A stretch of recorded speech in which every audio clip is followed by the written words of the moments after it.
It's time for the Onyx News.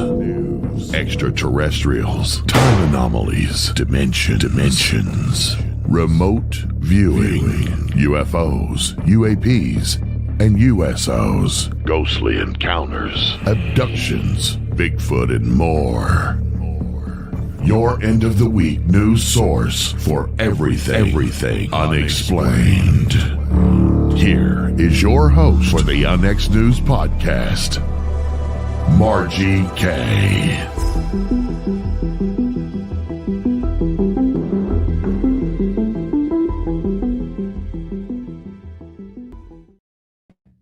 Hello and welcome to Onyx News. I'm your host, Margie K, and tonight we have a good show for you. My guest tonight is Will Blesch, and he will be with us shortly. Before we get into that, I do want to mention that the UFO Audit Conference that you've heard about is now available for free viewing. And if you go to our YouTube channel, just go to onyxnetwork.com. You will see a link to that, and you can watch the entire conference at no charge. And we have one of our conferences this year. We've got several more coming up, but the Oz Cryptid Fest will be in Kansas City, September the 12th of this year. So mark your calendar for that and watch the conference page on the Onyx Network. And now for some weird news. Now it's time for Weird News.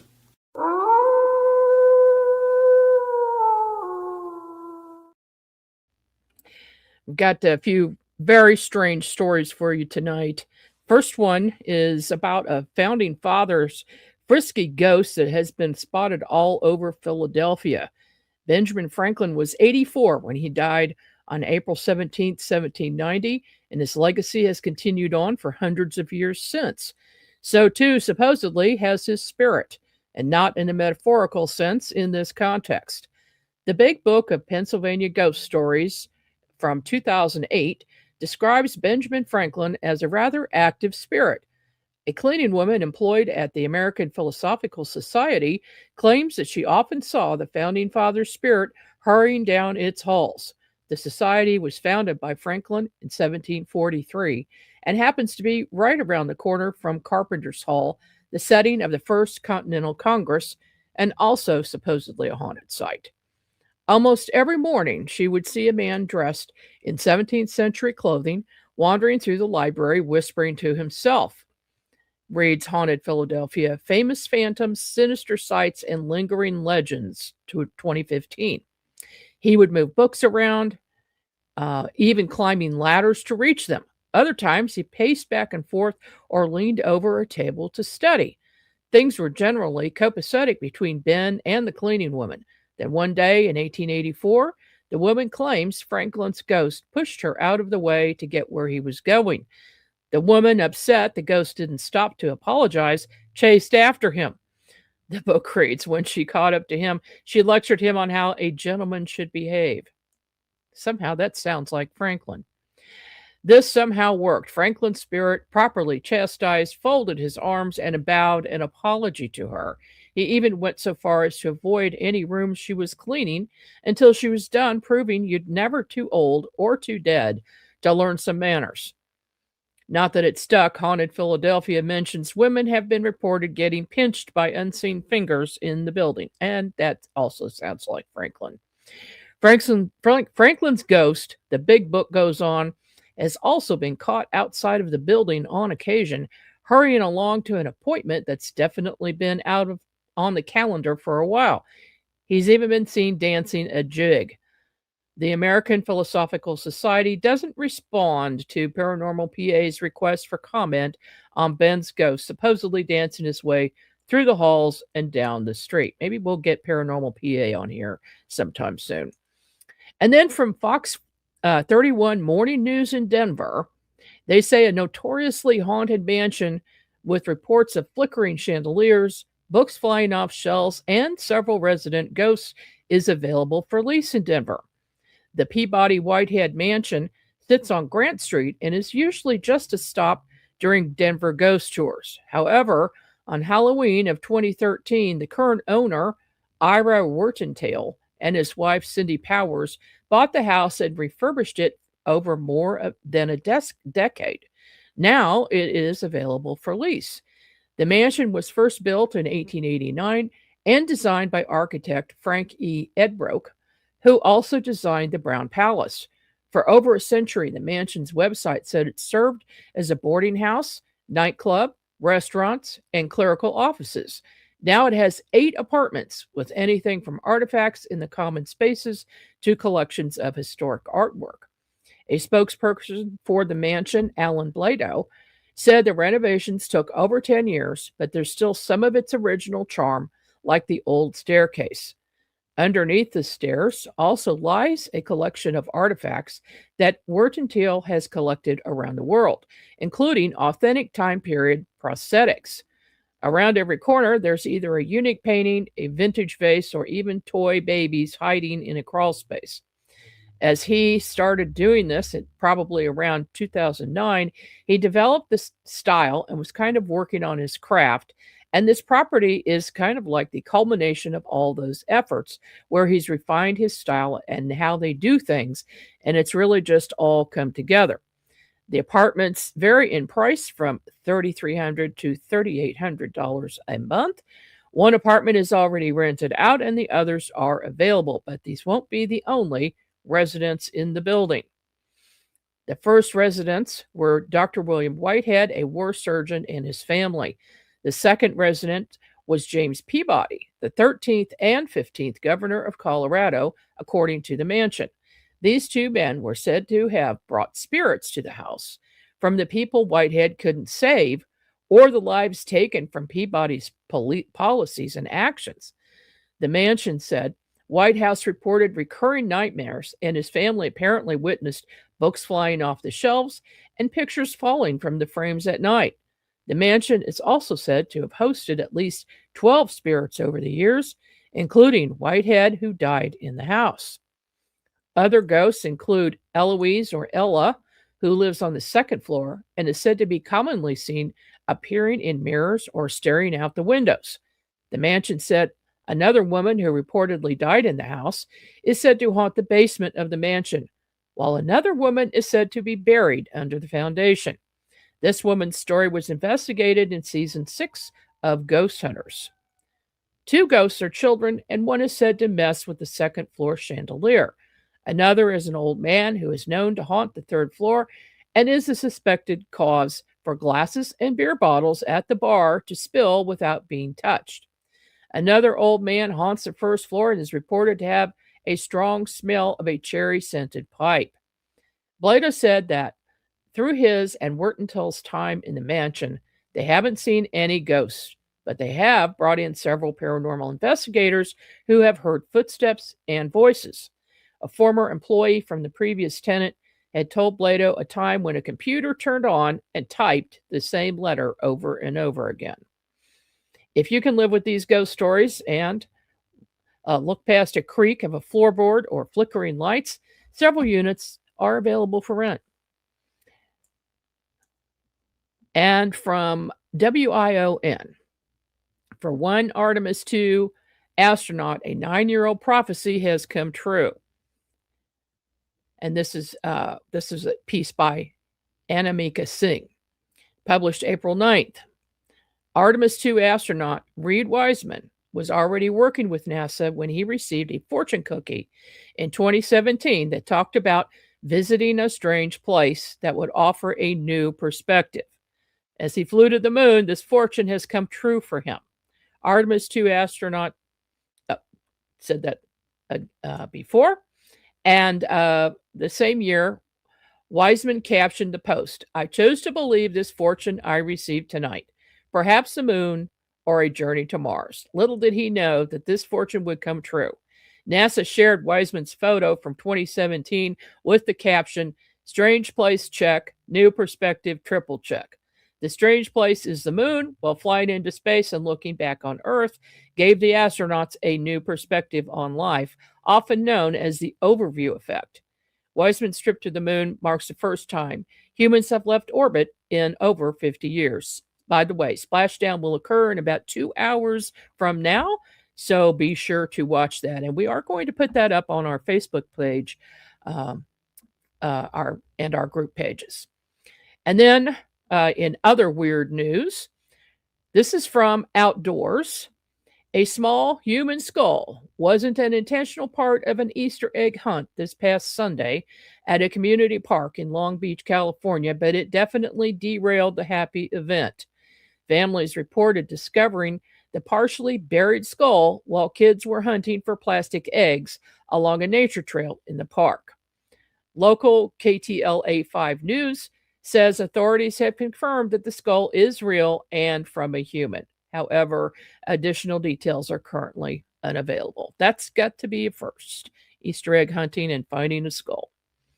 Then from Yahoo Life, Banshee screams in chilling handprints in one of UK's most haunted woods. It has long been rumored that a woodland in Somerset is one of the most haunted spots in the UK. From banshee-like screams heard by campers to drivers discovering chilling handprints inside their cars, locals believe they have experienced numerous encounters with a notorious ghost known as Sally. Many of these spooky incidents have been connected to Browns Folly Nature Reserve near Bathford and a nearby road called Sally in the Wood. Only in England do they have names like this for their roads. So, what do people say happened in the woodland? The unusual stories are being explored in a BBC sound series produced by BBC Radio Somerset called The Other Side. Stories surrounding a ghostly woman reportedly seen by people have been connected to a car accident and a murder, none of which have been proven. There was, in fact, a real person named Sally or Sarah Gibson who lived in the area in the 1700s. According to research by the Bathford Society, local records show Gibson had lived in a cabin in the woods until she passed away 2 months short of her 100th birthday. One man who believes he may have encountered the local ghost is an account manager, Jamie Vaughn. In his teens, he would often sit in his car with his friends in the Browns Folly Nature Reserve car park. After a night of driving, they would sometimes hear knocking in the metalwork, which he put down to the vehicle's cooling down. I tried to be skeptical about it, he said. One night, we were sitting wing mirror to wing mirror, and the knocking started getting louder. It was underneath me in the driver's seat. When he turned on his lights, he saw a muddy handprint on his front window. I reversed out of there like a bat out of hell. I tried to clean off the handprint, but it wouldn't come off because it was on the inside of my window. My windows were up. I can't explain any of it. I've never had the courage to talk about it until now. It's been almost 14 years since the incident, Vaughn added. She was in the middle of the road. Another local retired officer, Philippa Cole, also believes the ghost could have been seen doing an unusual call-out. On a night shift in the late 90s, Cole attended a road traffic incident on the road Sally in the Wood. The first thing the driver, said to me was, "Is the lady okay?" At that time, we didn't know anyone else was involved, she said. He said she was in the middle of the road. He had swerved to avoid her, and she had a white coat on and didn't move. I remembered he also said he had heard a woman scream afterwards. Our fear was he'd struck her. She immediately searched the area for the woman he described and said there was absolutely no trace of anyone, and put it down to the famous ghost of Sally in the Woods. It was spooky. I had heard the tale from other officers that accidents have occurred because the lady from Sally in the Woods. I use that road quite a lot, and it makes me think about it all the time, especially when I'm driving through it at night, she added. Youth group leader Shay Stew recounted a camping trip in Browns Folly where he looked back and saw a pinprick light moving towards them. It was the dead of night. We were trying to go in single file, he said. We all looked back at the light. It got closer to us, and we literally heard the most horrific scream, like a banshee scream. It went through your bones. Everybody had a massive freak out. He described the noise as a human scream that felt like a warning to get out. There's a strange feeling here. You've almost got that white noise that just covers the wood. This wood is incredibly haunted, he added. And also, chairman of the Bathford Society, Peter Martin, has heavily researched the topic, but admitted he's never seen the ghost in question. Sally was a real person, he said. She was born in 1724 at Monkton Farley, Wiltshire, and was one of 5 children. Her husband, John Gibson, had a certificate that allowed him to hunt game. When he died, she was asked to leave the gamekeeper's cottage, and she went to live in a hut nearby. The dwelling was located southeast from Brown's Folly in Worley. He went on to explain how records show she hung mugs outside of her home in which people deposited coins.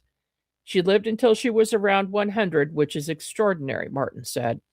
He said a sepulchral scream in the area was often reported. It was commonplace, and people would say, "Oh, that's just Sally." She was always thought of in good terms, never as an evil person, he said.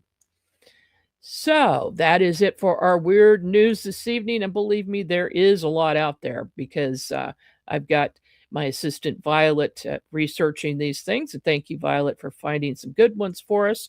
We are going to take a short break. Come back. We're talking with Will Blesch.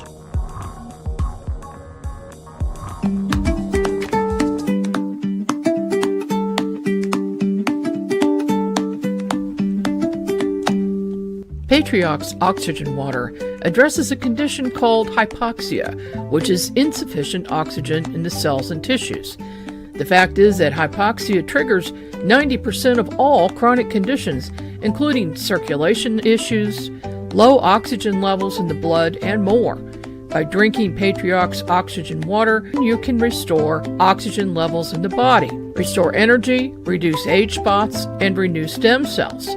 Now, as an UNX listener, you can get 10% off of Patriarch's ultra-high oxygen content water at patriarchs.us/discount/UNX News, or check the shop page at UNX Network for more information.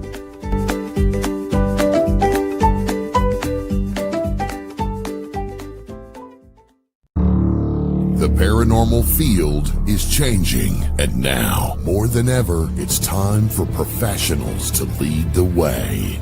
Join the Oz Professional Paranormal Investigators Association, a global network of serious investigators dedicated to raising the standard of real paranormal research. Access professional certifications, advanced training, and courses exploring true investigation, psychic phenomena. If you're a real paranormal investigator, be a part of the group defining the future. Join today. Visit ozinstitute.org. That's ozinstitute.org.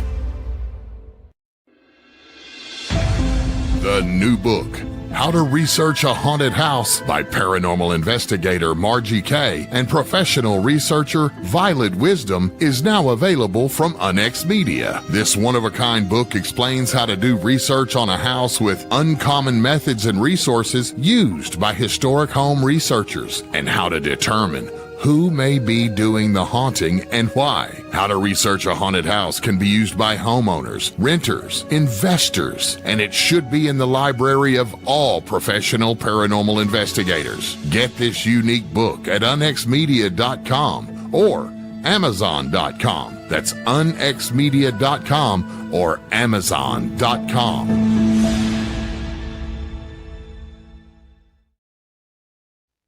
Welcome back. I'm Margie Kay, and this is UNX News. My guest this evening is Will Blesch. Will is a seasoned researcher, marketer, entrepreneur, and dual American-Israeli citizen with an unrelenting passion for uncovering history's most enigmatic truths. Deeply immersed in both the political and theological landscapes of one of the world's most ancient and sacred regions, he brings a rare lived perspective to the questions that sit at the intersection of belief, power, and human origins. Alongside his professional work, runs a deep, lifelong fascination with the mythic, the colossal, and the unseen forces that shape human history. A devoted lover of science fiction and fantasy, Will draws inspiration from writers such as Ray Bradbury, Isaac Asimov, C.S. Lewis, and J.R.R. Tolkien. Welcome to the program, Will. Thank you so much for having me, Margie. Well, thank you so much for joining me this evening. We are going to be discussing tonight, among other things, your latest book, In the Shadow of Goliath. Angels, Giants, UFOs, and the Hidden History of the Watchers, Nephilim, and Interdimensional War. This sounds absolutely fascinating, but let's go back a little bit. How did you get interested in these subjects? Well, it's kind of a long story, but my honestly is because my mom was is a gigantic Star Trek freak. And when I was a kid, like in the early 80s, that's when like Empire Strikes Back came out and all George Lucas was really doing his thing. But my mom had a friend who had videotaped or like he recorded the reruns of the original Star Trek. Like he recorded every single episode for all 3 seasons. And he gave them to my mom, and then she sat me down and we did this gigantic marathon of every single Star Trek episode ever made.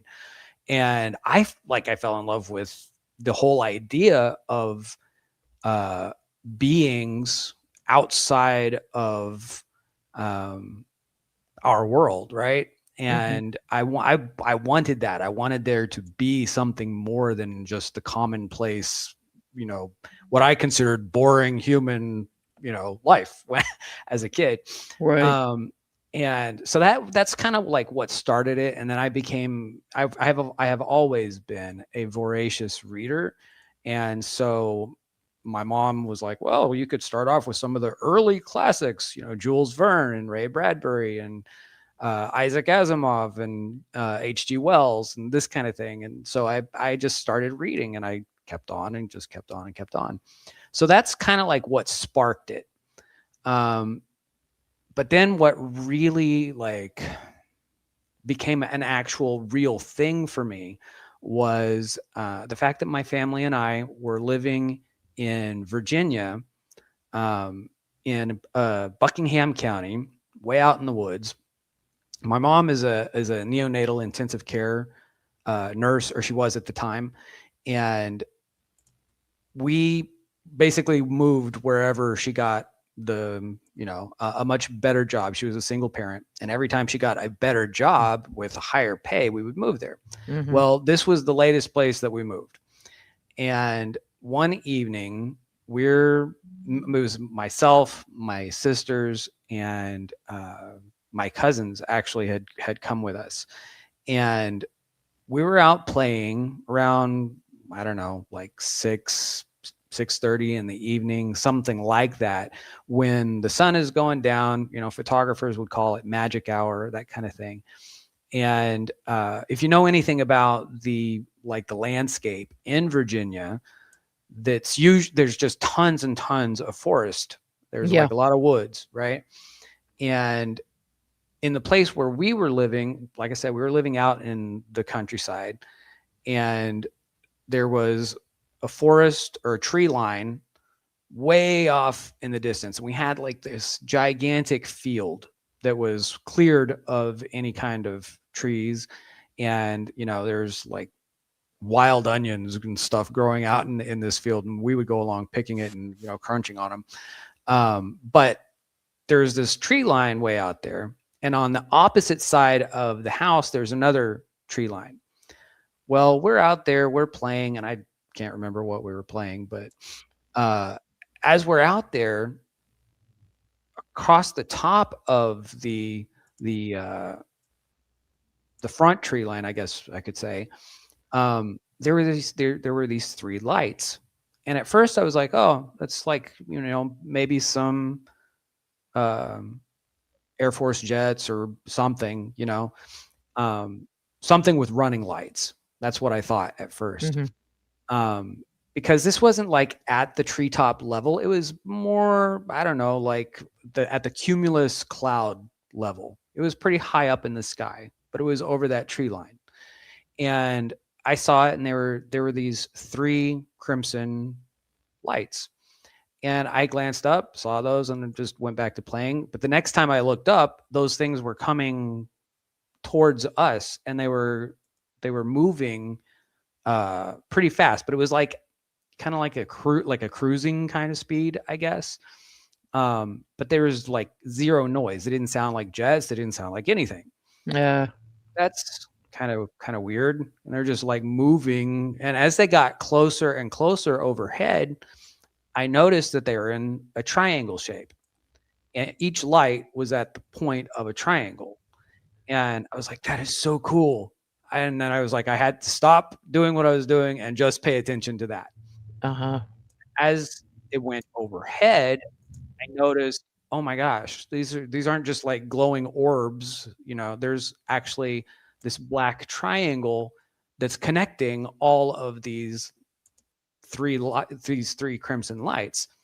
And then it goes over, it hits the other tree line, and it just stops for just like a couple seconds. And then it just shot straight up, and it moved so fast that, like, you know, it was there, and then it's gone. And I was just like, you knew that wasn't one of ours. Yeah, I was like, that is so awesome.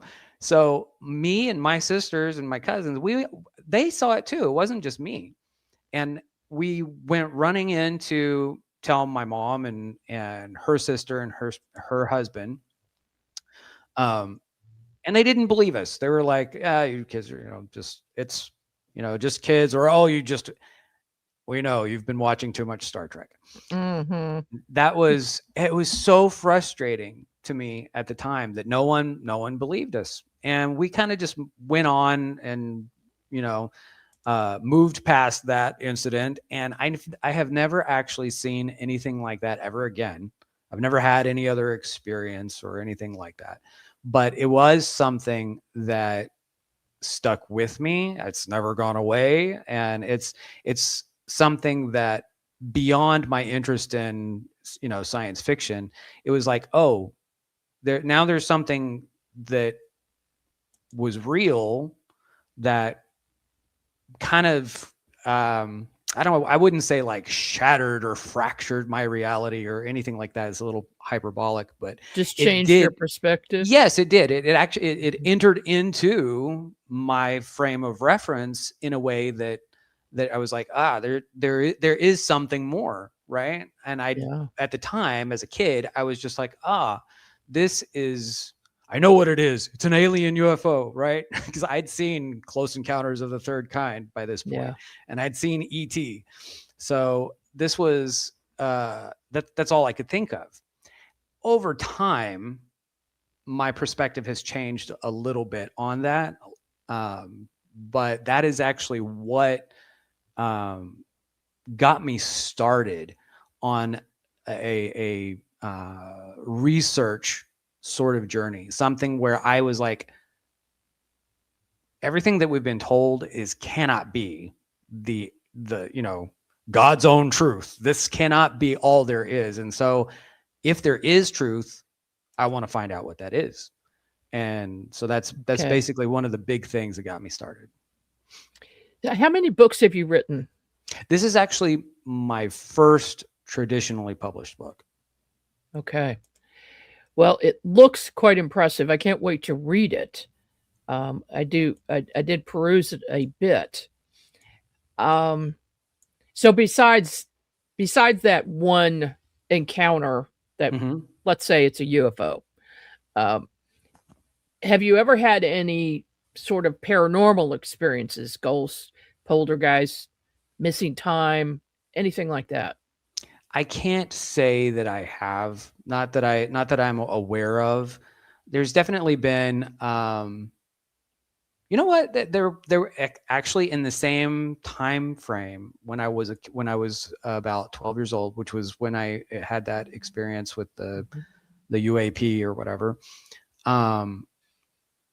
I was also super interested in fairies. Okay. And I Oh. was very, I had read this really, really old poem, and it was about the Fairy Queen.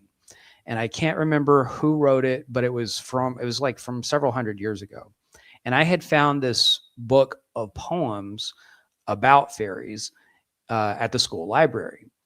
And I had read all of this stuff. And in the poem, it gives like this magical formula for how to enter into the world of fairies.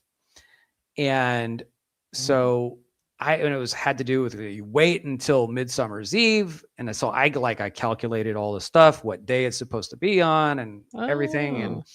And supposed to go out at around midnight to a place in the forest where there's like a hill.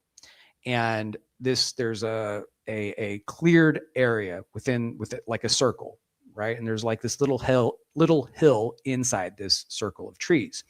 And on this hill, if you see these rings of mushrooms, then you know that this is a fairy hill. And there's times when, a door will open up from the world of Fae into the world of men from somewhere on this hill. And the way that you can find it as a mortal human is that you go around this hill at midnight on Midsummer's Eve when there's like this full moon, and you go counterclockwise and you go a certain number of times. And I can't remember exactly how many times it is now, but you go around it. And then at the, once you've reached the number, the prescribed number, whatever, you hold out your arm and you fall straight against the hillside. And when you do, your arm will smack up against the door into the world of Fae. The door will open and you'll have the opportunity to go in. Wow, so that's very detailed instructions. It was actually all in this poem. And so I was like, I'm gonna try it. And so I woke my older sister, or she's actually younger than me, but she's like the middle child. I woke her up and I woke my oldest cousin up, and I was like, you guys got to come with me. So we got flashlights. We snuck out of the house. We went into the woods where I had been searching like all summer long for something that kind of matched this description. So we go out there, and I did this thing, but I got freaked out before I could like complete the ritual or whatever. And I was like, suddenly, like, there was a overwhelming sense of fear that came over me, and I could not, I was just like, we got to go home right now. And my sister and my cousin were like, what's wrong? I was like, I can't do this. Let's go. And so we turned around and we went, and as we were going, there was something in a tree. And to this day, I don't know what it was, but it dropped down behind us while we were walking along. And it was like this shadow kind of thing. It was just like this, and it was kind of like a person, but it was black as black. And it was like, run. And we just ran. Wow. And so that was, if there was any kind of paranormal whatever, I would say that was it. I have no idea what it was, but I know I was like, at that point I was kind of scared out of my mind, and it was like, we ran all the way home. Wow. And we did not tell my parents anything about that particular incident, because first of all, we would have gotten in trouble for sneaking out of the house. But right. Second of all, it was another one of those things where no one's going to believe you. So it was, wow. Yeah. Well, it sounds like, kind of like, when somebody's watching you and you turn around and someone's watching you. Sounds like you picked up, you felt like there was something there. Now, I'm a remote viewer. As you're telling this story, I was a remote viewer. Do you want me to tell you what I saw standing behind you? Sure. All right. It is all black. And I see it has wings. It has long wings. but it didn't really use the wings. It just kind of jumped down, and it was man-sized. It was tall, like 6 feet tall. Interesting. And that sounds like Mothman. Okay. I've been dealing with Mothman reports in Kansas City, but it goes back to Point Pleasant, West Virginia. Goes back to that area, and it's also been tons of sightings in Chicago as well. And my theory is that they're following the river. So anyway, that's what I see. That's just all right. Wild. And what is it about that neck of the woods? What is it about Virginia? My brother recently moved there, and he's having all kinds of weird stuff happen on his property. He's seeing these weird lights come out of the woods at night. There'll be 1 or 2 or 3 of them at a time, little tiny green lights that will dance around, come out in their yard, and go back in the woods. Do you have any ideas, thoughts about that? I don't know. I mean, there have been, I actually just got done reading a book, the book Imminent by Lou Elizondo. I don't know if you've read that or not. But in that book, he talks about some experiences people have had with various sizes and types of orbs that I don't know if this is what you're talking about when you talk about these lights that have come out of the woods and that people I mean, well, they are balls of light. So in what he was talking about in his book is these UAPs maybe that are, I don't know if they're like scouts, or what exactly their function might be, but they come in various sizes and colors, and the only ones that he's found that were, biologically or that had some kind of physiologically damaging effect on the humans who witnessed them or came in contact with them were a blue color. So if these were green, maybe they're totally fine and safe and whatever, but I have not experienced that. So I can't say like what I definitely can't give a definitive answer on that. Yeah. My brother said he just had the feeling they were fairies. Okay. All right. And, sometimes you get a feeling, kind of a spidey sense about something, whether it's good or bad. In this case, he felt like they were good, but there's a lot going on in Virginia. Let's put it that way. There's just a lot. I get reports of all types of things from that area. And Mothman notwithstanding, that's quite interesting. We are going to take a short break. When we come back, I'm going to play the trailer that you sent me. Okay. So that'll be an introduction to your book, and then we'll kind of take it from there. We'll be back right after these messages.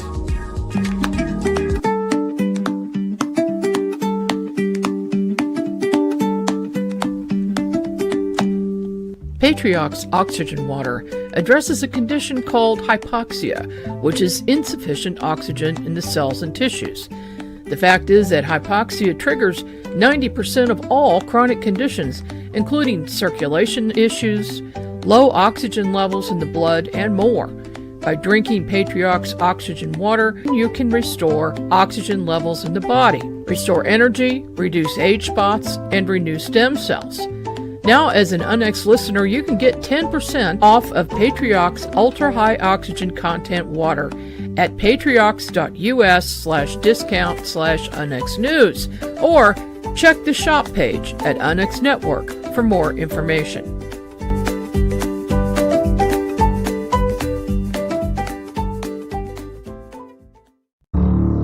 The paranormal field is changing, and now, more than ever, it's time for professionals to lead the way. Join the Oz Professional Paranormal Investigators Association, a global network of serious investigators dedicated to raising the standard of real paranormal research. Access professional certifications, advanced training, and courses exploring true investigation, psychic phenomena. If you're a real paranormal investigator, be a part of the group defining the future. Join today. Visit ozinstitute.org. That's ozinstitute.org.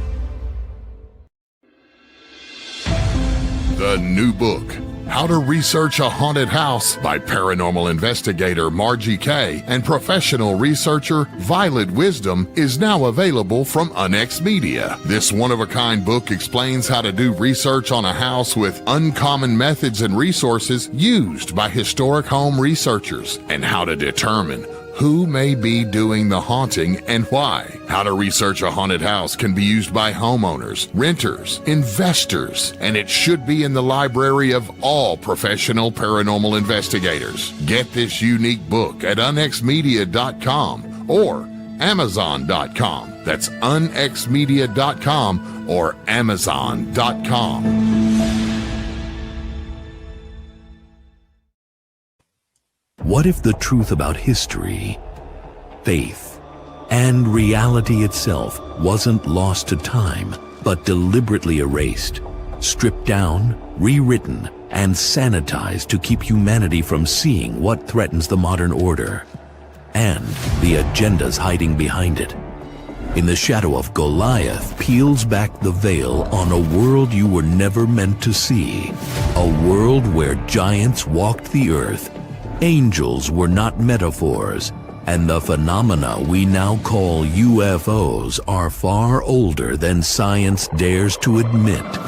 Author Will Blesch takes you deep into forbidden territory, where biblical texts, ancient civilizations, archeology, and modern whistleblower testimony collide. From the Nephilim of Genesis to interdimensional beings, from buried giants to classified encounters in the skies, this book asks the questions institutions refuse to answer. Why do every ancient culture's records tell the same story? Why do governments suddenly admit we're not alone? And what happens when suppressed truth finally resurfaces? This isn't speculation added to scripture, and it's not ancient aliens fiction. This is a meticulously researched challenge to the narratives that keep us comfortable and blind. Genesis is allowed to say what it actually says. The Nephilim are not explained away. You begin to discover what happens when suppressed truth finally resurfaces. The shadow of Goliath never disappeared. It stretched forward. You're already standing in it. The only question left is whether you're willing to step into the light of day and decide for yourself what's real. In the Shadow of Goliath, turn the page, step into the deep end, and decide for yourself what's real.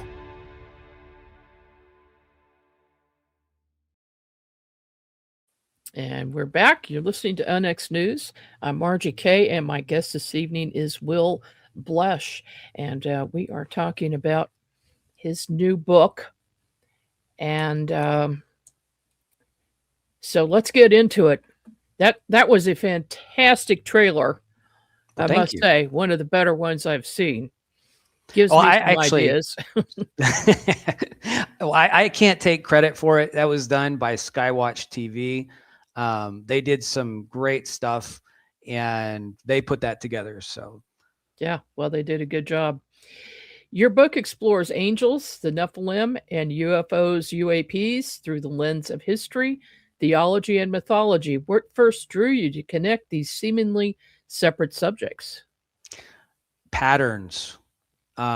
Basically, there are so many people who they fall on two extremes. either they accept everything with slack-jawed incredulity, and they're like, they believe whatever they see or whatever they hear, or they're on the complete opposite spectrum and they are complete disbelievers, right? They're skeptics over everything. Right. And it doesn't matter how much evidence you put in front of them, it's never enough, right? And so I grew up in conservative Judaism, right? Mhm. And so when I'm talking to the rabbi about things that are, metaphysical, what's the meaning of life, and this kind of thing, is God real? Are there really angels? Are there XYZ? Yeah. What all about the aliens? questions. What about extraterrestrials? What is a man's place in the universe compared to whatever? And I got a lot of very surface answers back. And the same thing happened when I was talking to a lot of my friends who were Christians. They're youth pastors at the local Baptist church. They got almost the exact same kind of answers that I was getting. And so when we're talking with each other, it's just, very unsatisfying responses to these really deep questions. And so I set out on, this questioning kind of journey. And I started going through spiritual traditions from all over the world. I really got into Wicca. I got into New Age philosophy. I got into Buddhism and Hinduism. I read like a ton of the Hindu scriptures.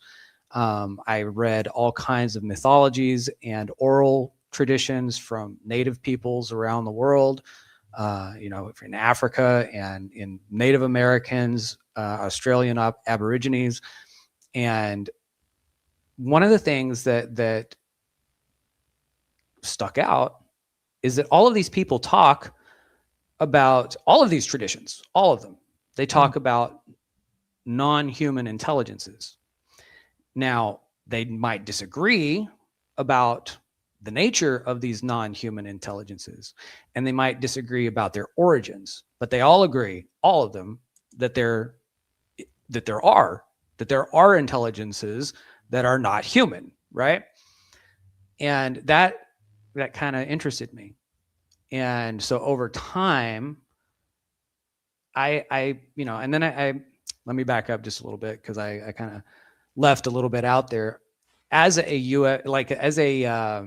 science fiction buff, I had always also been interested in the question of whether there was actually real extraterrestrial beings from other star systems. And so I was very interested in organizations like MUFON and the UFO community at large. So I was interested, how do I say it? Like, all of these things were interesting to me, but there's all these different points of data, right? And as I'm going through my own personal journey, my own personal spiritual awakening, I got closer and closer to the fact that the only traditions that seemed to deny non-human intelligences outside of something that's just incorporeal spiritual stuff, the only ones that deny these are, mainstream Orthodox Judaism, mainstream Christianity, and it pretty much doesn't matter what denomination you're talking about. And yeah, so these two main, actually Islam as well. So the Abrahamic, the core Abrahamic faiths, to deny this outside of something that's purely spiritual. And that bothered me. I'm like, what, why? What is that a justified position to take? And the more that I researched, the more I found out that these are traditions, and it's not actually what's written in the biblical texts themselves. And it's also not what's written in the surrounding religious literature from the Jewish side of things, like the Second Temple era literature from the Essenes, from the Zealots, from, you know, and moving onward through time in the Talmud, in the Midrashim, which are like stories that expound on things found within the Hebrew scriptures, right? And then the mystical texts, such as the Zohar, and within Kabbalah, there's just tons of information about non-human intelligences that later traditions explain away. And my perspective, that's there is a very specific reason why they get explained away, but it's like things got scrubbed and sanitized over time, right? And by doing that, it obscures what could be some very real aspects to the reality that we all live in. And so that was the start of me like beginning to connect dots between what UFO and like the UFO community and pop culture talk about when they're talking about extraterrestrials and aliens and this sort of thing, and what many ancient cultures around the world, including the ancient Hebrews, saw as not just spiritual, but actual real beings in a physical sense. So I don't know if I actually answered your question or not. I think I kind of went off on a tangent, but that's okay. It's all interesting. And you know, there's always been basically two factions, like you said. There are people who are open-minded and they want answers, and then there are people who are so close-minded that they simply cannot look beyond their blinders. They're the skeptics who just dismiss everything because they don't believe it's possible, therefore it isn't. right. And it's difficult to have a conversation with somebody like that, but that's just the way they're wired. You know, I've come to the understanding that you simply cannot change those people no matter how much evidence you put in front of them, because they don't believe it is possible. That's true. But there That's are true. plenty of people who are very open-minded and want answers, and those are the people who are watching shows like this and writing books like yours. So, you know, there are a couple of things that I wanted to ask you about. Of course, the Nephilim and the biblical giants have been talked about as myth, but do you present any evidence that suggests these beings were actually real and historically significant? I think so. I think I do. One of the things I should have said when talking about in connecting the dots, right, is that at one point in like pretty much about like 5 years ago, I became I became a follower of Jesus Christ. Okay. And by doing that, like I separated myself from tons of Jews who think I'm now basically a traitor and no longer Jewish because I've, become a Christian.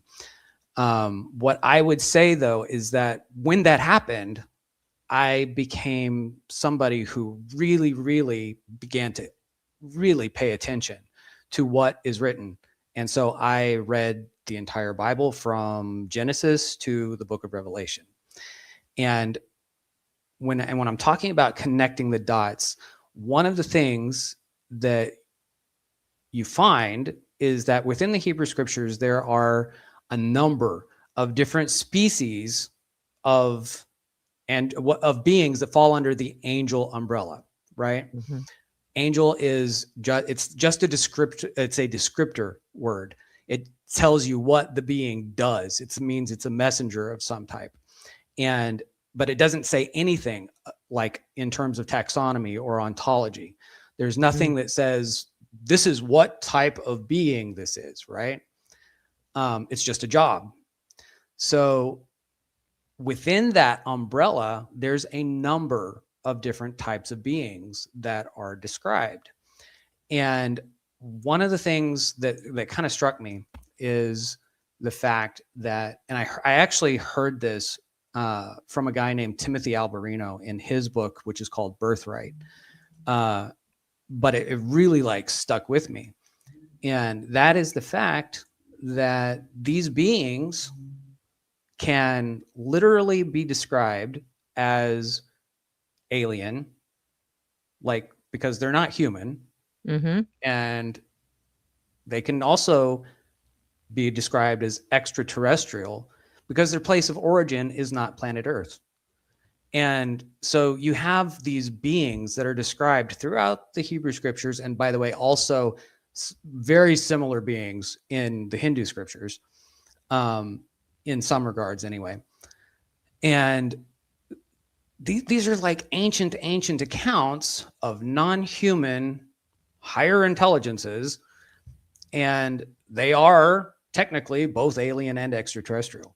So that really, was like, all right, now I have kind of a framework that I can begin looking at through a logical lens, through critical thought, and start going point by point, investigating their nature, right? And do they overlap in any way or coincide in any way with descriptions that modern experiencers and abductees experience, in their experiences. And with certain species especially, I think that there is some significant overlap and like connections. So that was one thing that I wanted to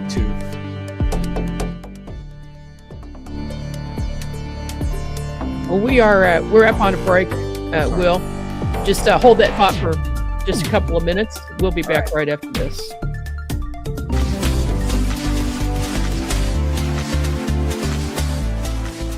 How do we make the intangible tangible?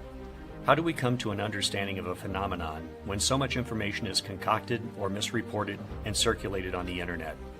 How do we find clarity, not only in understanding individual UFO cases, but also the big picture? My name is David Marler. I've been an investigator, researcher, author, and lecturer on the UFO subject for over 35 years. I've always anchored my research in what was meticulously reported and documented regarding UFO incidents. I never succumbed to conspiracy theories. I never relied on second or third-hand reporting. I never let belief lead me. Rather, I've taken a data-driven approach towards the subject, predicated on the original, contemporaneous sources of information. Now, in conjunction with the National UFO Historical Record Center, the largest UFO archive ever assembled in the United States, I am working with a dedicated team who shares this approach and vision. Now, more than ever, we need credible material presented on the UFO subject. As we work through our vast archive, we will bring you the original source materials related to historic UFO cases. Our archive is comprised of thousands of case files derived from some of the earliest UFO investigative and research organizations, APRO, NICAP, CUFOS, and many others.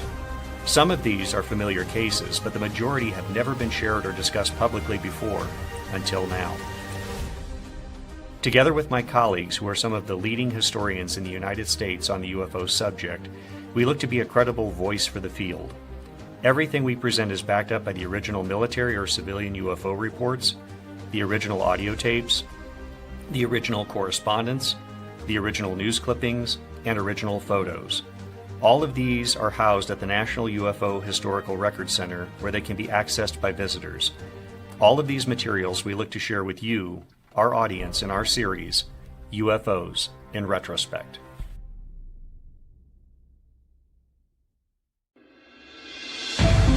The new book, How to Research a Haunted House by paranormal investigator Margie Kay and professional researcher Violet Wisdom, is now available from Unex Media. This one-of-a-kind book explains how to do research on a house with uncommon methods and resources used by historic home researchers, and how to determine who may be doing the haunting and why. How to Research a Haunted House can be used by homeowners, renters, investors, and it should be in the library of all professional paranormal investigators. Get this unique book at unexmedia.com or amazon.com. That's unexmedia.com or amazon.com.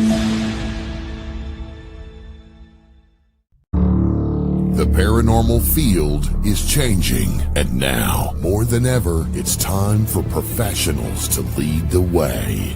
Join the Oz Professional Paranormal Investigators Association, a global network of serious investigators dedicated to raising the standard of real paranormal research. Access professional certifications, advanced training, and courses exploring true investigation, psychic phenomena. If you're a real paranormal investigator, be a part of the group defining the future. Join today. Visit ozinstitute.org. That's ozinstitute.org.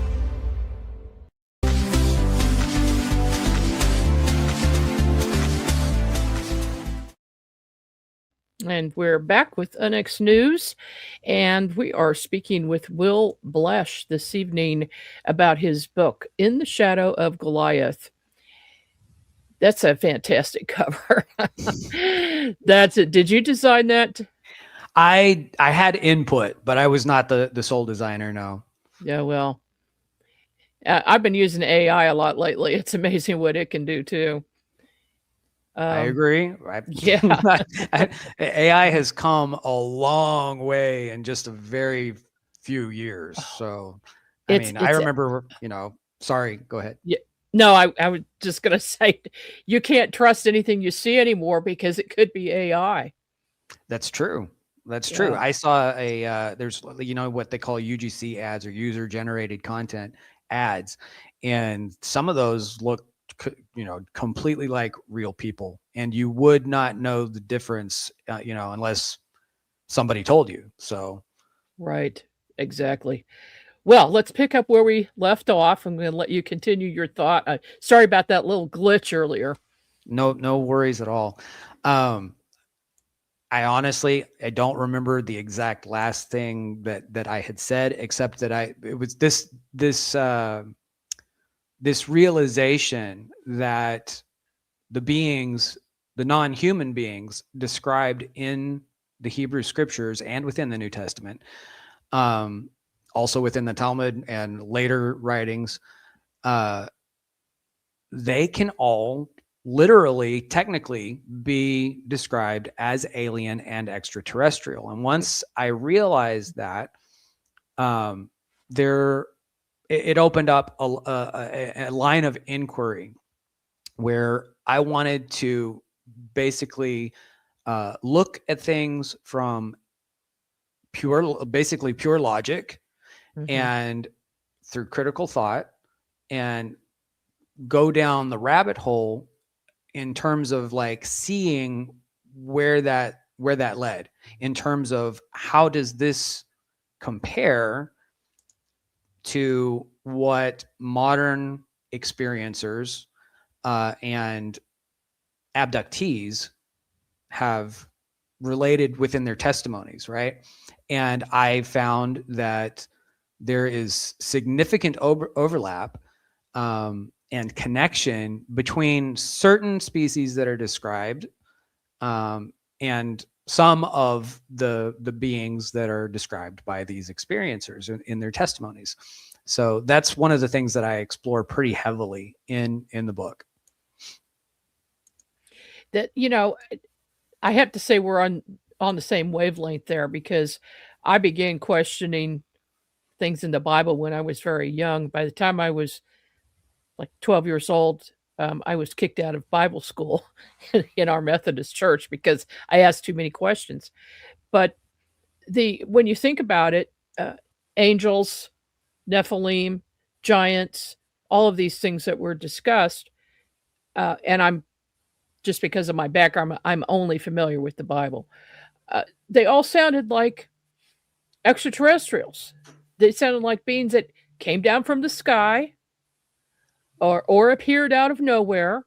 Mhm. So the thought that they're interdimensional beings or extraterrestrial from another place is not surprising. It's not. I think a lot of people have kind of come to that conclusion.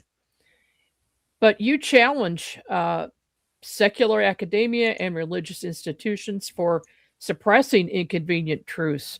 Why do you think these topics have been deliberately suppressed? Well, when it comes to the churches and synagogues, a lot of it has been suppressed because it changes the dynamic from being something that's kind of spiritual. This is something Right. other than Woo. this is where God lives. God is out there somewhere, and it's on the on the opposite, on the other side of the veil, kind of thing. And yeah, I actually do believe. This is my personal belief. Okay, I actually do believe that God lives in a dimensional space that is not necessarily right here in our physical plane, right? I think God can be everywhere, but his presence, his place of dwelling, etc., is not planet Earth, at least not right now. Take a look around at the at the conflicts everywhere, and I don't think God is like setting up shop. And the what is it I'm trying to say here? The non-human being interdimensional or extra, like from another star system, etc., is absolutely every single one of those possibilities is still possible when you read the the Hebrew scriptures, and what they actually say, and without putting on layers of interpretation. Now, the churches and the synagogues, they originally did have this supernatural worldview where all of these things are just as real and actually do have interactions with our plane of existence on a regular basis. Over time, that changed, and it changed pretty heavily once we started getting into the Enlightenment period. And during that time, a lot of theologians started thinking, you know what, this is kind of silly. And, because it doesn't match the idea of rational thought. If I can't see it, taste it, touch it in this world, well, it's probably not, if I haven't ever experienced it myself. I never heard God talk, never heard it with my ears, never saw an angel. So these things have to be metaphors. They have to be symbolic. And so that kind of thought began changing the theology that got taught to the masses from the pulpits. And you see it really heavily in beginning with people like Jewish sages like Moses Maimonides or Rambam or the Vilna Gaon. And then on the Christian side, you see it in church fathers like Thomas Aquinas. And all of their writings begin moving the traditional theology that, hey, these beings were actually real. And the Bible meant it when they said XYZ happened.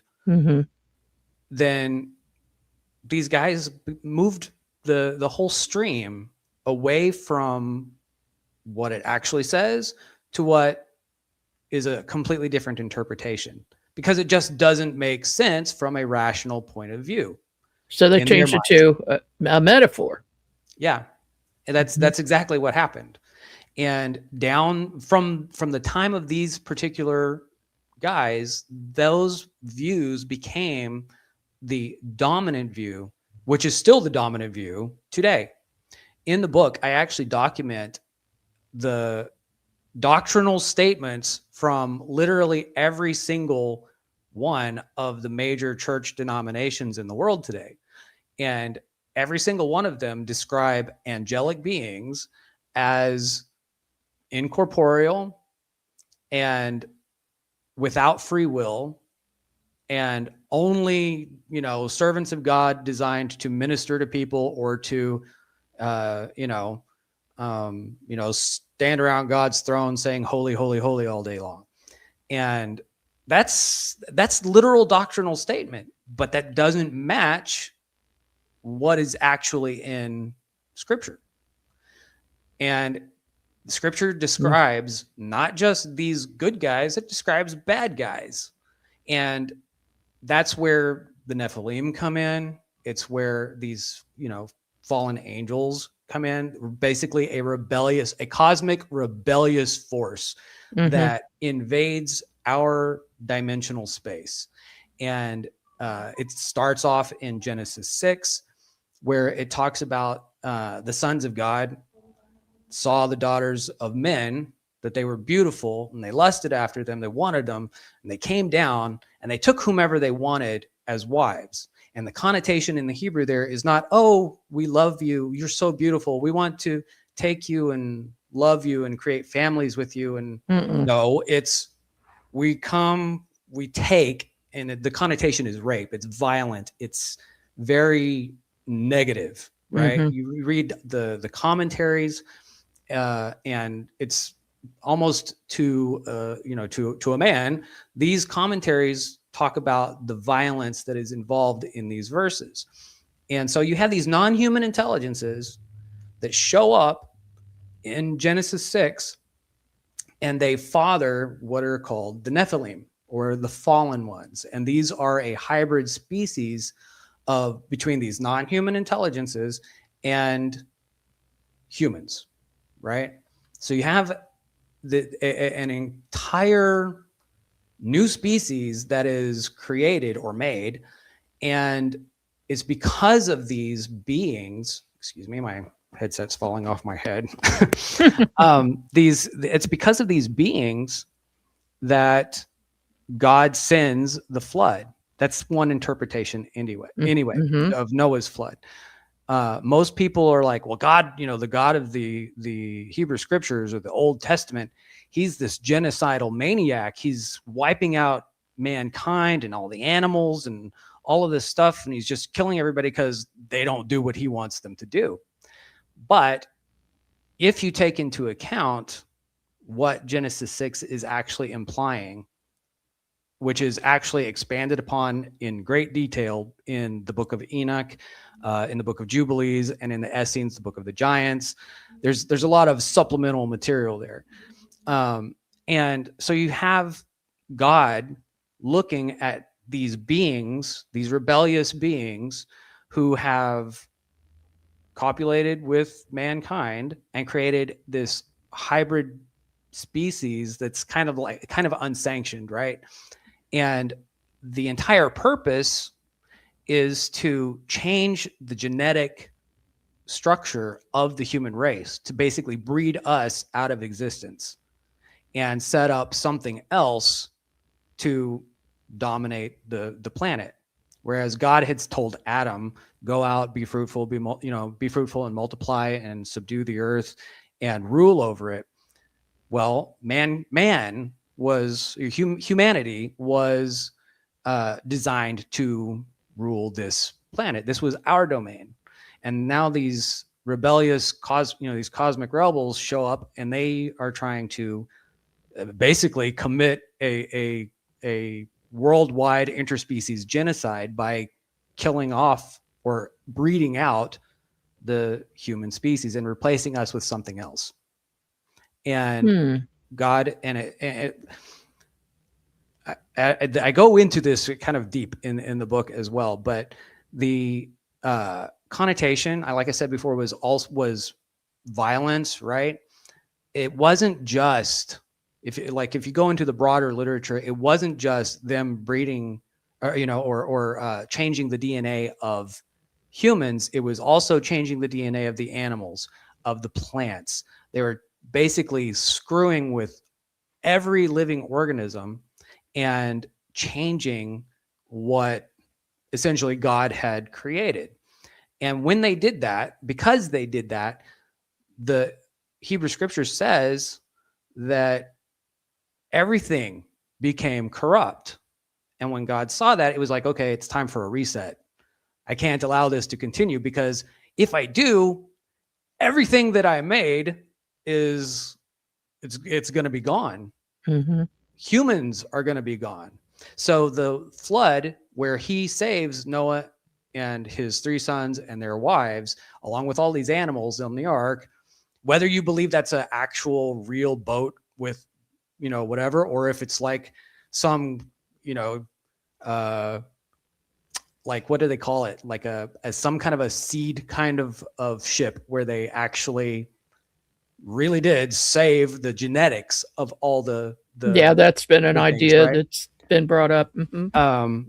Whether it doesn't matter what you believe that particular thing really, really was, right? The idea is that God was actually saving the human race and the animals Mm-hmm. by removing that genetic corruption from the planet. And so that's, it changes the theology and the actual like idea behind all of that, like completely. Instead of it just being this angry God, boom, you disobeyed me, I'm wiping you out, to something where he's actually saving the human race. I think I kind of went off on a little bit of a tangent there, but like you asked about the Nephilim. Well, that was the parents of the Nephilim, these cosmic, non-human, rebellious entities that show up. Which, by the way, the book of Enoch talks about how many of these beings showed up, and it says that there were 200 myriads. And if you do the math, that actually comes out to over 2 million. So you have these 2 million entities, and if it's some kind of if that's that sounds like an invasion force. Yeah, to it me. does sound like an invasion. And so yeah, it's a pretty big deal. Yeah. So anyway, their offspring, these Nephilim, some of them were supposed to be the biblical giants. Goliath was a remnant, right? He was one of the Anakim. He was one of the Anakim. And the Anakim were a tribe. Let me ask you: Sure. Were the giants the Nephilim? The giants were a tribe of the Nephilim. They were at least one, like a subspecies of Nephilim. Okay. The Hebrew Bible only mentions the giants, right, as Nephilim, and it mentions a number of tribes that were found throughout the Levant, but the fact is, the surrounding literature, including the Talmud and the mystical literature later, they talk about all different kinds of Nephilim. So it wasn't just necessarily giants, these big, giant beings. And why is that significant? Because nobody has found these huge giant skeletons anywhere, right? Where's the biblical evidence, or where's the physical evidence for these biblical stories? Well, there is some evidence. I agree that there is. That was removed by the Smithsonian. Yes. So yes, absolutely. But there is, in modern day times, when you say something like that, they're like, that's a conspiracy theory. Where's the evidence that the Smithsonian did X, Y, Z, right? Right. And so there's a lot of skepticism out there, and I think it's justifiable in some ways. But there are tons of old newspaper reports of people Yes. finding these things. There are reports from people like Abraham Lincoln, who talked about the giants whose bones fill the mounds across North America, Mm-hmm. you know, and people who are skeptics will be like, oh, he was just waxing poetic, you know, but he sounded like he was talking about something that was pretty much common knowledge at the time. And there's tons and tons of this kind of evidence, right? But outside of that, because the literature talks about other types of Nephilim, one of the things that I explore in the book is the fact that for the longest time, science said that, for example, the Neanderthals were evolutionary precursors to Homo sapiens sapiens, to modern humans. Well, then on over that, time, on that note, yes, hold that thought. I'll hold that thought. We've got to pay the bills around here, so we'll be right back after this. All right.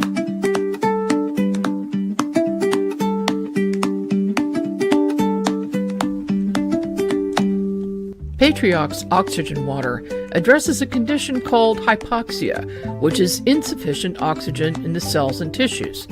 The fact is that hypoxia triggers 90% of all chronic conditions, including circulation issues, low oxygen levels in the blood, and more. By drinking Patriarch's oxygen water, you can restore oxygen levels in the body, restore energy, reduce age spots, and renew stem cells. Now, as an UNX listener, you can get 10% off of Patriarch's ultra-high oxygen content water at patriarchs.us/discount/UNXnews, or check the shop page at UNX Network for more information.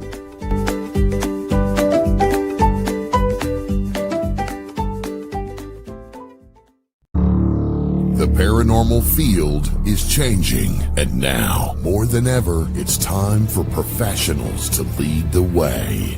Join the Oz Professional Paranormal Investigators Association, a global network of serious investigators dedicated to raising the standard of real paranormal research. Access professional certifications, advanced training, and courses exploring true investigation, psychic phenomena. If you're a real paranormal investigator, be a part of the group defining the future. Join today. Visit ozinstitute.org. That's ozinstitute.org. The new book, How to Research a Haunted House by paranormal investigator Margie Kay and professional researcher Violet Wisdom, is now available from UNX Media. This one-of-a-kind book explains how to do research on a house with uncommon methods and resources used by historic home researchers, and how to determine who may be doing the haunting and why. How to Research a Haunted House can be used by homeowners, renters, investors, and it should be in the library of all professional paranormal investigators. Get this unique book at unxmedia.com or amazon.com. That's unxmedia.com or amazon.com.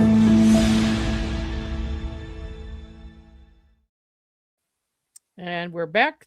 You're listening to UNX News. I'm your host, Margie Kay. My guest this evening is Will Blesch, and we are talking about his new book, In the Shadow of Goliath. Will, before the break, you were talking about the Nephilim and the giants. Please continue. Sure. So I was saying how within modern science, when it comes to the evolutionary theory, or the theory of evolution, for the longest time, the Neanderthals, for example, were talked about as if they were precursors, you know, like evolutionary ancestors to Right. Homo sapiens sapiens, or modern humans. And then over time, as more evidence was gathered, we suddenly found out, oh, wait a second.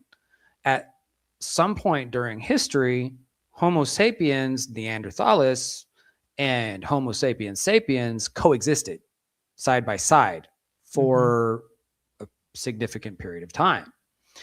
And the same thing when it came to Denisovians.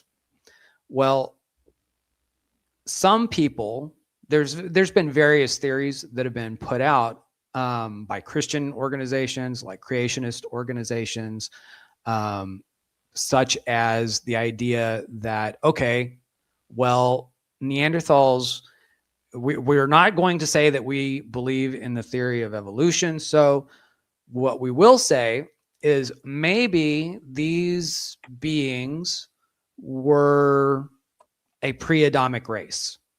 And then it falls into this, which is too big to go into on this program. But there's like there's a very big theory concerning what life and the earth was like before Adam. Because of there's something called the gap theory. And I touch on that a little bit in my book as well.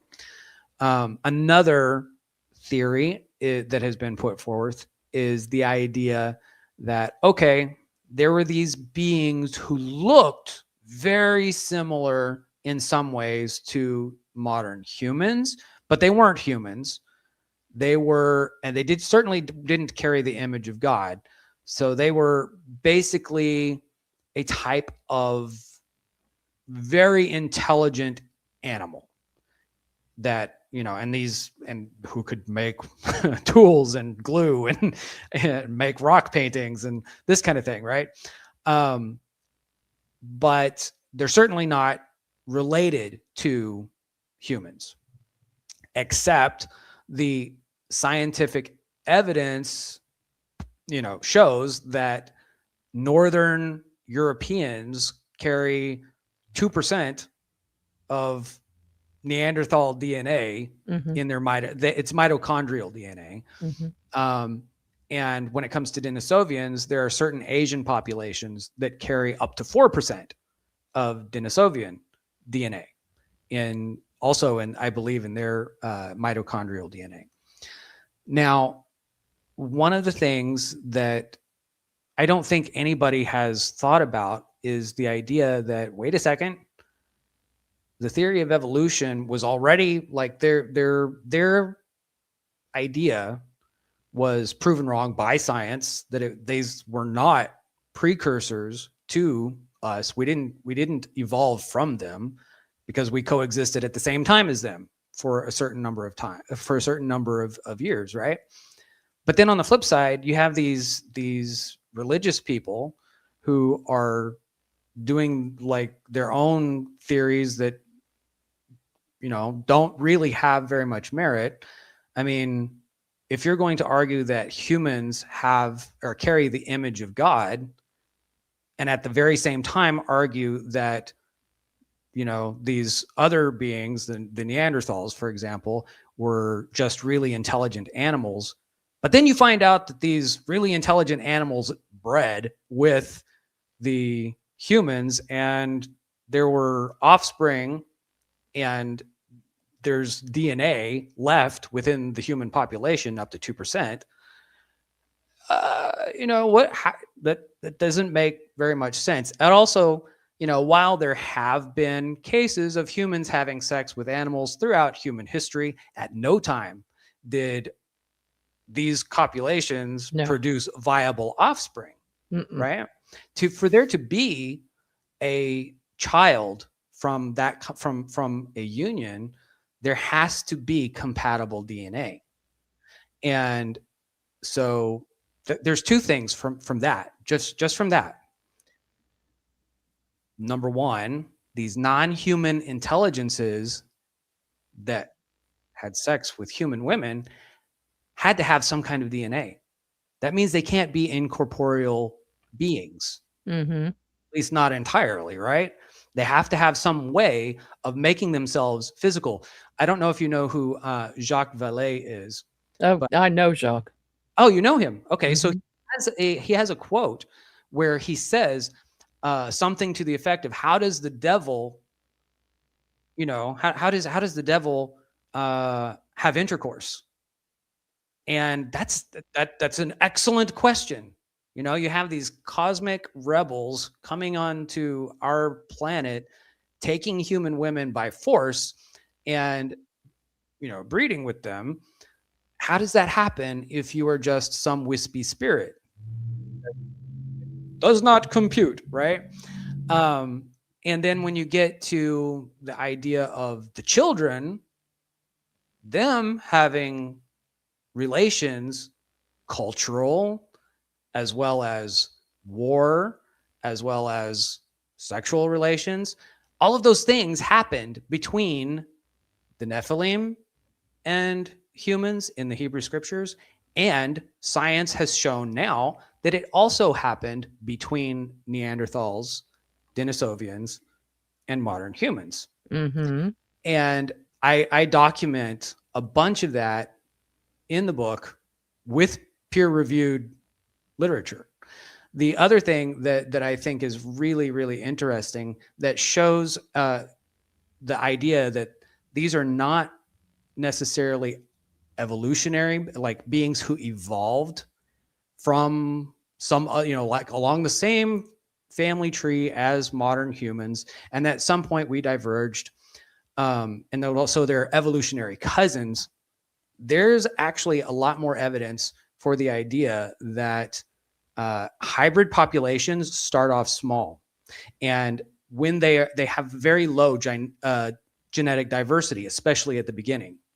And that's something that is seen in the literature, in the scientific literature concerning Neanderthals. Their genetic diversity was extremely low. And it's one of the reasons that some speculate that that's, that they died off because of that very low genetic diversity. Mm-hmm.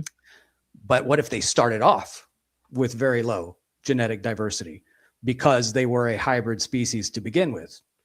There's a lot of, I think it's a very interesting question that not many people have explored. And I think that they should.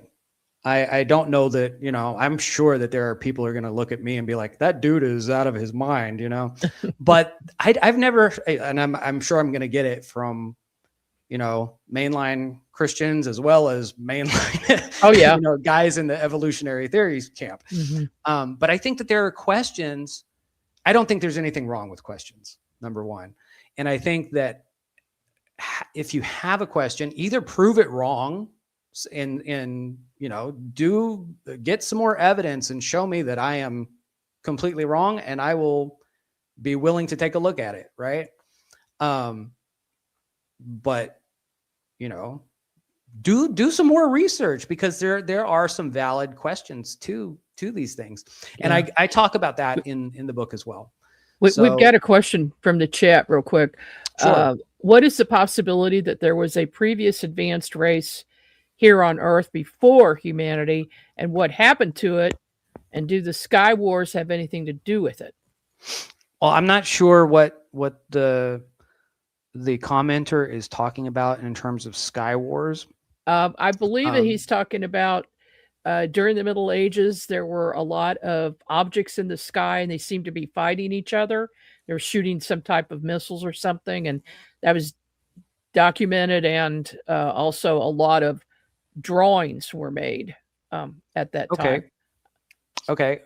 First of all, when it comes to an advanced race here on Earth before humanity, that seems a lot like a pre-Adamic race theory kind of thing. If you're familiar, there's actually two different gap theories. One, it was put forth by somebody who was actually like pretty racist back in the 1800s. And the other one is more, mainline, and it just posits the idea that in the book of Genesis, at the very beginning, between verses 1 and 2, there is a gap in time. And so when God is creating the world, he's actually recreating the world or restoring it to something that had been destroyed previously. Because it says that there was darkness was on the face of the deep, and there was like darkness and void. I was like, man, I can't remember the exact verses. I should have my Bible open right in front of me, but I don't. But there's this gap right between the first verse and the second verse, and during in the second verse, it talks about there being a void and there being a like a destruction kind of thing. That's what the Hebrew words connotate, is that it wasn't just nothingness, and out of nothingness God creates the world. It's out of a wasteland God creates this new creation, right? And so there has to have been something that came before. What was the creation that was before all of that? If the earth has actually really been here for millions of years, as most scientists believe, then there's the idea that there could have been other civilizations, other, beings, etc. That becomes a lot more believable. Interestingly, within Jewish thought, there is the idea that there have been cycles of creation and that we are just the latest. We're the new kids on the block.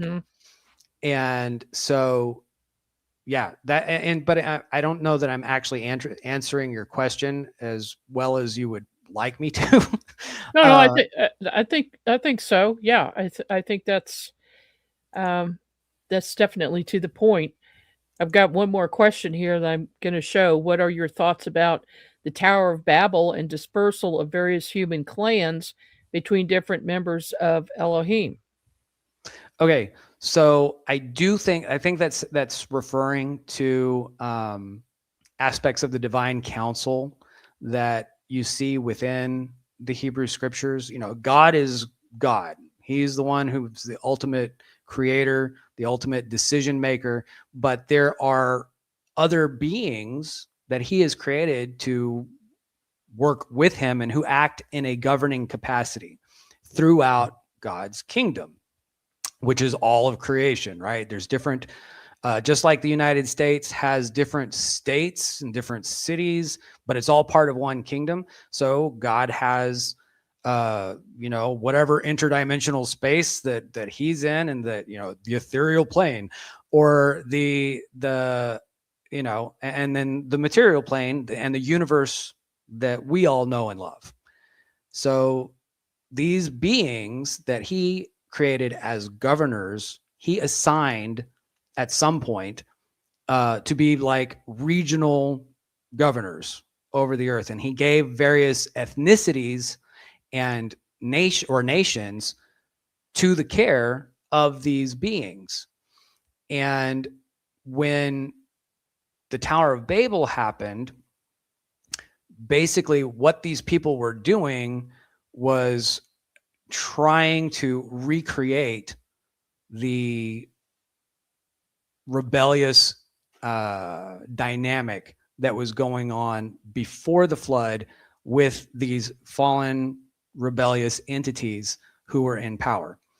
Okay. And these governors, one of the things you have to understand something about Middle Eastern theology, and this is with Mesopotamians, it's with the Hebrews. The Hebrews kind of take a lot of the theology of the surrounding areas, the surrounding peoples, and they kind of flip it on its head.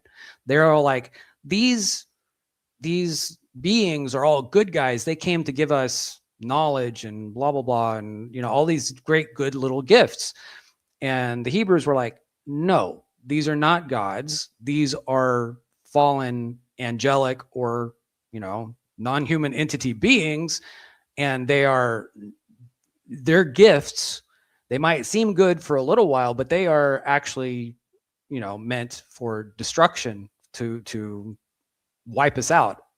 They get us to wipe each other out. They taught us how to make war, that kind of thing. And so at the Tower of Babel, mankind had already been given over to, I think it was 70 different entities who were this divine council, and the majority of them fell. They succumbed to the idea of, hey, I really like the idea of being worshipped. And so they did set themselves up as gods over the various nations and peoples and ethnicities, right? And that's, and God, with the whole Tower of Babel thing, God was like, that's not gonna, you're not gonna, go back to what you were doing before the flood. So no, we're gonna confuse your language, or they'll confuse the languages, and then you go out. Whether or not all the different, I can't remember how many languages are on the earth today, but there's, I think it's 4,000 something different languages. But the point, to answer your question, is that out of all of those that I know of for sure, the only prince that didn't fall was Michael, who was the prince over Israel. And you find that in the book of Daniel.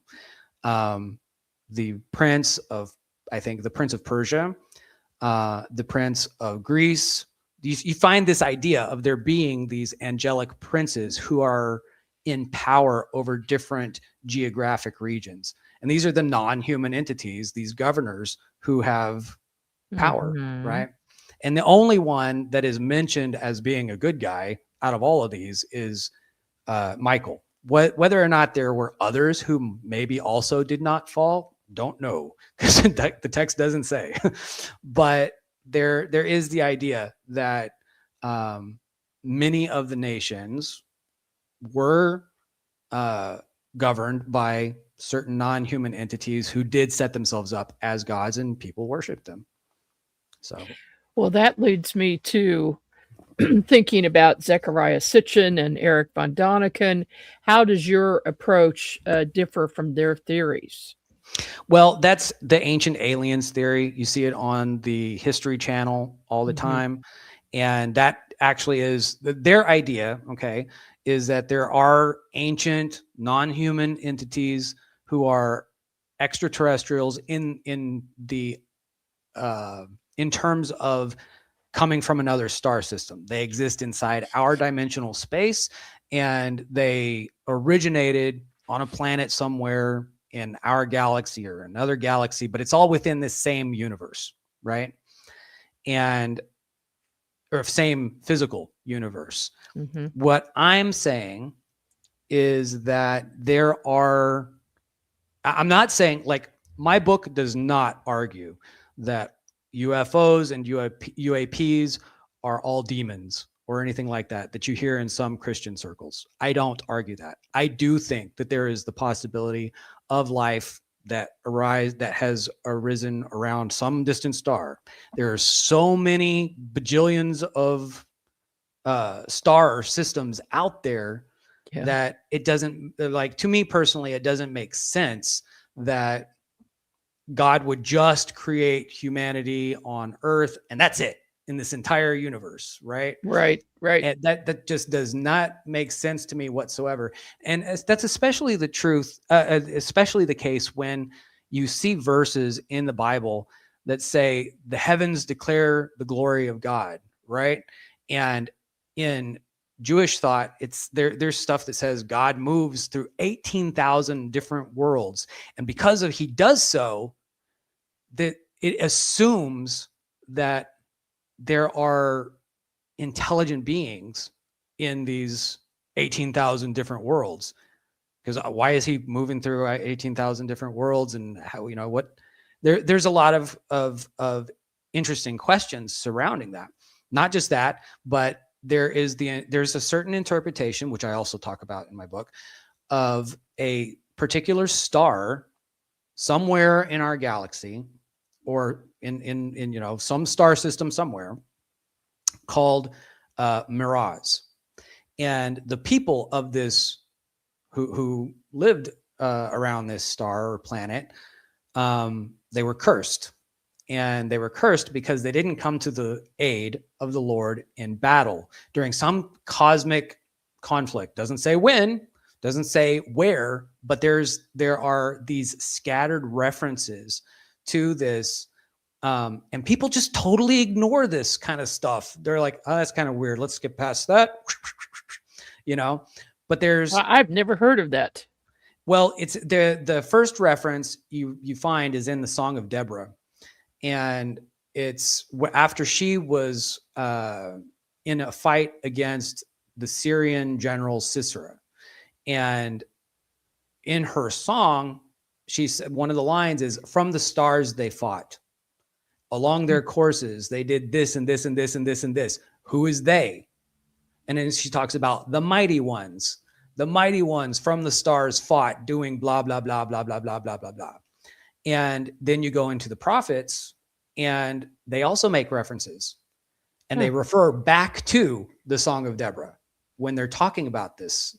And so there's this idea in rabbinic thought, okay, that there were these beings at some point in cosmic history where there was some kind of battle that was being fought, and they were cursed because they chose neutrality instead of coming to the aid of the Lord in battle against the mighty ones. Now, and I talk about that to a certain degree in the book as well, because I think it's really interesting. And I think it kind of flies in the face of the idea, again, that we are the only intelligent life in this physical plane of existence. Right. So I don't know if I think I kind of got off track there a little bit again. That's quite all right. It's easy to do. What were we talking about before I mentioned Miraz? And Well, I'll tell you what, I've got another question because we're going to run out of time here in just a few minutes. You talk about, in your book subtitle mentions interdimensional war. So how do you define this war, and does it mean something for humanity today? Yes, and actually that allows me to go back to what I was talking about in terms of extraterrestrials, and the idea of them originating around some distant star. While I do think that that's a possibility, I also think that when it comes to biblical species that are described, non-human entities that are described, they fit an interdimensional paradigm a lot better than the ancient aliens theory from Sitchin or von Daniken. And they let me see how I should say that. First of all, they fit the interdimensional paradigm much better. But something that one of the things, let me go back to this because it's a big part of the book, several chapters. One of the things that you find in a lot of New Age circles and within, like, Dr. Stephen Greer and his CE5 experiences, his program for experiencing and contacting extraterrestrials telepathically, etc. And you see this in channelers. You see it with mediums. A lot of times they will be talking about how they have contacted extraterrestrial beings, and they'll say that they come from these beings. When they're channeling, etc., they'll talk about how they come from a certain star system, like the Pleiades. Well, the Nordics come from the Pleiades. And if you go to, for example, Gaia.com, and you look up their entry on the Nordics, do they come from the Pleiades? Yes. Okay. And they're interdimensional. So you have this very interesting, it's not a dichotomy. It's not like a this or that, but they're apparently both in New Age thought. Well, these Nordic beings, they fit the description of what the Bible calls Ishim, or man-like angels. And when, for example, Gabriel, right? Gabriel's described as an archangel, but in the book of Daniel, it never calls him an angel, not even once. It doesn't describe him with wings, not even once. He is, it calls him the man Gabriel. And he's not the only one in the book of Genesis. There's a point where two angels and the Lord come to visit Abraham by the oak of Mamre. And they talk with him. They look like men. They sit and they eat food that Abraham and his wife Sarah give to them. Two of those guys, they later go to Sodom and Gomorrah to bring Lot out to rescue him from what God is planning to do to destroy the city. And they are clearly, these two guys actually are clearly described as angels, but they look like really beautiful men. The same thing happens with Nordics. The ones in many, many, testimonies and encounters, these guys look like the best Fabio or Arnold Schwarzenegger that, any woman could dream of, right? And they're the guys on the cover of romance novels. And they match the very same kinds of descriptions that you find in the Hebrew scriptures concerning that specific species, which is like I said, the Ishim, or the man-like angels. And there's a lot more that you could talk about there, but there's this overlap. And so from my perspective, it's not, I don't think that these gods that the nations have had, I don't think that they were intergalactic visitors coming to Earth. I do think that they were interdimensional entities who, some of them may have been benevolent and were loyal to God, like the scripture says, like Gabriel, for example. But there was a whole lot who fell and who accepted the worship of mankind and who didn't really have our best interests at heart. So that's my particular take on it. And I go into really deep arguments about why. So, well, we've got 3 minutes left. So, in that time, how has the book been published? Yes, it came out on March 26th. Okay, and where can people get a hold of that?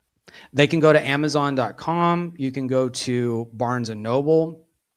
It's at Books A Million, bookshop.org. I believe you can order it from Walmart, from Target. It's pretty much anywhere that books are sold. And if it's not there in a physical copy, you can get them to order it. Okay, so it's in print, and is it also going to be available as an ebook? Yeah, it is available in print. It's also available as like on Amazon KDP. I believe it's a digital book on Amazon as well. Okay, wonderful, because I know a lot of people like that format as well. Well, this has been extremely interesting. I appreciate a different perspective on things, and you certainly do have a different perspective, and evidently you've done a ton of research on this. How long did it take you to write the book?